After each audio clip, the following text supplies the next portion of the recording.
Rewshawn, how are you? You good? Okay. For some reason, so Dr. Moore, I'm gonna ask you initially. What was your initial response when you heard about what Simone Biles, how she handled that situation? What was your initial response to that? Well, Reese is interesting. It was like everyone else in the general public, just watching it at home with my husband and my son, and we were all super hyped and excited, and we knew she was going to, of course, just show out in the way that Mm-hmm. she did.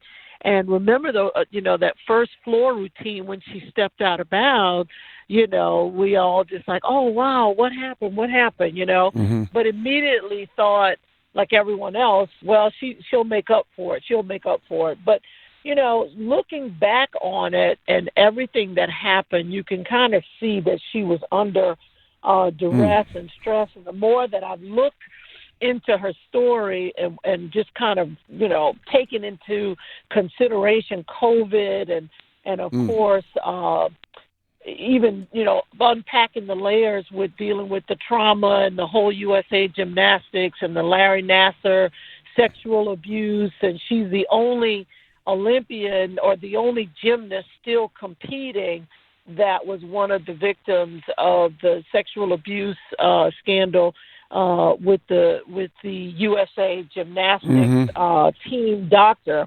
So my first reaction was shock, surprise, but then honestly, I was worried about her. I was worried if she was okay. I was worried about the pressure she was feeling, not only for her team, representing her country, but just individually. I was concerned about her.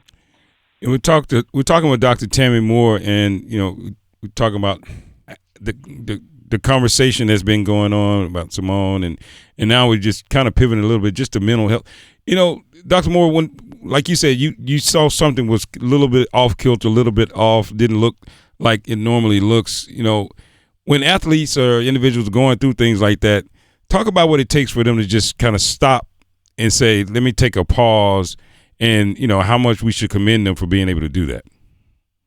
Oh my gosh, K-Mac, just the fortitude that it would, I'm not an elite athlete. I've had one of my sons play Division I football and actually went to a national championship when he played for Notre Dame.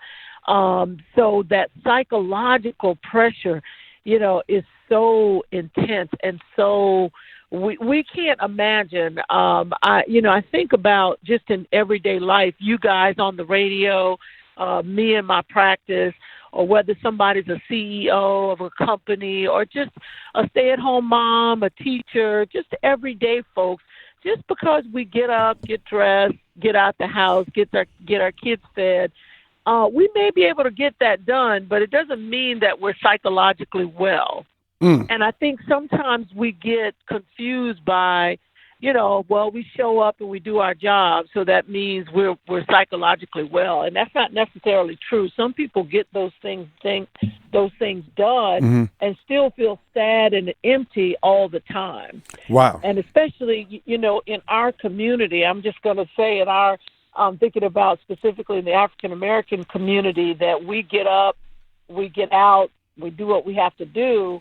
And we somehow equate that to being emotionally well. Wow. That doesn't mean we're emotionally well. And I'm just thinking Simone's pressure, just with COVID, I think also we're underestimating the psychological impact as a country, as an as individuals and collectively with COVID. So she was ready to compete.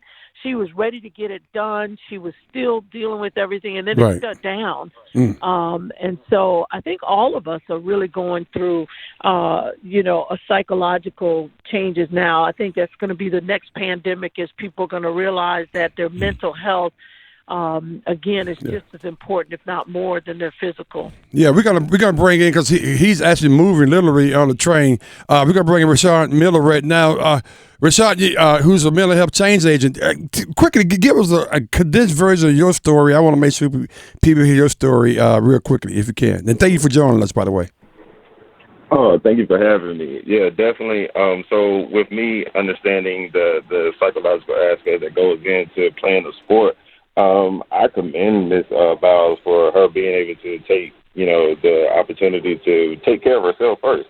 So I personally was diagnosed with bipolar disorder back in 2006, and at the current time, I was playing football and running track at UNC Chapel Hill. And that was something that was a traumatic event for me because I was hospitalized in a straitjacket and all in Duke Medical Center. And it's something that we didn't talk about a lot, especially in 2006 as a black male that was an athlete that came from, when even in high school, I was a top athlete playing three sports and went to UNC on an academic scholarship. But, those are certain things that we didn't discuss. It was something that I held closely to my heart and, didn't tell anybody what was going on with me for 7 years. Even during those 7 year periods, I attempted suicide 3 times. The first 2 times I tried to overdose on pills, and the last time I put a gun in my head and pulled the trigger, and it jammed on me. But then also I battled with substance abuse issues. I tried to self-medicate with alcohol, going through a fifth of tequila every other day, and I did that for over 3 years. So I definitely understand, when someone is battling with mental health challenges, and not being able to discuss those things, but then you try to put on this mask to try to smile in front of everybody and still perform. That's something that we all go through at a lot of different times. But, for her to take that opportunity to say, no, I can't do this, risk injury, but then also, I'm going to hurt the team because if my scores are low, the team won't win a medal. I commend her for it. Wow. That's an unbelievable story, Rewshawn, and thank you for sharing that with us. And either one of you guys, and you can answer this question. Can you identify? I mean, is it hard to identify mental illness, Dr. Moore? It is hard, Reese, in the sense that one of the signs, I'm going to put it like this, one of the signs of mental health is recognizing when something is not right within you, okay? So the fact that Simone said, I'm not in a good headspace, I can't get out there, I'm not there, that actually is a sign of mental health. I'm worried about the folks walking around feeling some type of way and don't even recognize that something is wrong, okay? So it's very hard to assess yourself. So she actually showed mental health by saying, I'm not right. I'm not feeling right. Outstanding. Well, continue to have this conversation real quickly with Sean. You said that you're a change agent for mental health and you being involved with everything that's going on. Talk to us about what that is and, and what your involvement is with that. So one of the things after I went through everything that I battled and especially my last suicide attempt, I started to just notice things differently, especially in our community. So I wanted to become a voice for our people, and I ended up going to get my degree in counseling, becoming a therapist, because for one, we don't have a lot of black male therapists out here. And I know a lot of black men do not talk about their mental health challenge or talk about their feelings in general. A lot of times we have to grit it and bear it. Men don't cry. We just suck it up. And especially as athletes, so you don't have that opportunity. So I became a therapist, pursuing my PhD in international psychology at the current moment. I just have to finish my dissertation. But then also I started a nonprofit where I do a lot of mental health awareness events, where it's, I do coloring nights. I host men yoga classes. I do mental health awareness walks. This past year, I actually gave away 6 scholarships to black men that are pursuing their degree in the mental health field. And I also have a private practice as well, where I have 9 therapists that work up under me, that we actually serve the community. We address these issues from the aspect of the person first. Because a lot of things that I've learned even when I was in school, and that textbook stuff, I mean, to be real with you, that stuff is based off of white male viewpoints. So I have to, switch it up a little bit. And when I do therapy with my boys that I'm working with, I'm playing video games with them. I'm taking them to the gym. I'm playing ball with them or working out with them, or, doing things that's going to make them feel like, oh, I'm not in therapy, but I can still connect with this guy and be comfortable and opening up. So that's how I, approach these things. But then also understanding that's how I can connect with them and make therapy effective for them. Wow, that's unbelievable. Dr. Moore, real quickly, we want to know, what can we do to support people that are struggling with mental illness as a family member or as a partner, a relationship partner, whatever, or work partner? Is there anything that we can do to support people in that scenario? That's a great question, Reason. I think the one thing you can do to support someone is listening and actually just hearing when Maya Angelou used to say, when people tell you who they are, believe them. Yes. So if someone says, I'm struggling, you'll be all right, or it'll be okay. Sometimes you have to listen and take it one step further. We casually ask people, hey, how are you doing? But we really don't want to know how they're doing. So if you stop for a moment and just ask folks and how they're doing and listen to what they have to say, listen to what's going on, listening, just isolation and loneliness, people suffer in silence all the time. So I think that's definitely one thing. I also just want to encourage people to know that you don't have to do it alone, that there are people like Rewshawn and his amazing work that he's doing. And I'm here in the Raleigh-Cary area, and if you have health insurance, flip your card over and call that 800 number to get a list of providers in the area. And if it's mental health providers, typically you will pay, what you would pay to see your primary care as far as a copay. So that's the first place I would say to start. Or if you have an employer, check with the EAP through your HR department, see if you have an employee assistance program. But just know that help is there. Sometimes physically, you could have physical problems that are causing you to feel mentally out of it. So, we're thinking it's just a mental health. But sometimes if you're diabetic or you have blood pressure, you're not sleeping, physical problems can also cause mental health challenges. So just talk to someone and listen to what, especially kids and young folks, listen to them. Yeah, we're gonna steer this conversation another time because it's so much to unpack here. Dr. Moore, we thank you so much, and Rewshawn Miller, your amazing story and the work that both you guys do. Rewshawn, thank you so much. I know you actually literally traveling right now, and thank you for sharing them with us, man. This is a really topic that we need to continue to unpack. So be blessed by good people, and we will be in touch. Thank you so much. Thank you. Thanks for having us. Thanks a lot, guys. Yeah. You can hit the train. Yeah, I know, right? He's still on the train. I know. We got on board. We got John McCain. So one of the things that I was just thinking and just listening to Dr. Moore talking, Rewshawn, just sometimes it's just as simple as, like she said, just listening to people. Yeah. Right. Just listen to people, and what they say is what they what they want to. They may be going through. They may not. Yeah. Just listen. Yeah. And if you don't know, and you just want to talk, sometimes it's good to just go talk to someone, just have that conversation. Yeah, and just FYI, we had planned to do this a little differently, but some guidelines, COVID guidelines, did not allow us to do it. So we had to switch bait real quickly here. So apologize and I apologize to John McCain, who we wanted him to be on, but who's literally in the parking lot right now. So it could not happen. But shout out to everybody that blessed us. That was good, huh, Mac? Yeah, that was good stuff, man. And never underestimate the impact of stress on individuals. Exactly.